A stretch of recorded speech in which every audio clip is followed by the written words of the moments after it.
حضور علیہ السلام نے ایک دن صحابہ سے فرمایا تھا کہ تم ایک ہوتے ہو اور کئی ہزار کافر کو بھگا دیتے ہو، ایک وقت آئے گا کہ ایک کافر ہوگا اور 1000 مسلمان کو بھگا دے گا۔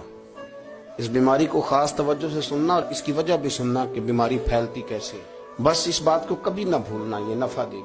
کہا ایک کافر 1000 مسلمان کو آگے لگا کے بھگائے گا، کیونکہ وہ پاک طیب طاہر دلوں والے لوگ تھے۔ وہ بول پڑے یا رسول اللہ صلی اللہ علیہ وسلم کیوں ایک کافر 1000 مسلمان کو بھگا ڈالے گا؟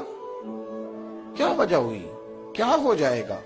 2 جملے میرے نبی کریم نے اور بات ختم کر دی۔ 2 جملے فرمایا تمہیں وہن ہو جائے گا، وہم نہیں وہن، واو ہا نون، تمہیں وہن ہو جائے گا۔ یا رسول اللہ یہ کس بیماری کا نام ہے؟ تو اللہ کے رسول علیہ السلام فرمانے لگے اس کا ترجمہ یہ ہے کہ تمہیں دنیا سے پیار ہو جائے گا اور تمہارا مرنے کو دل نہیں کرے گا۔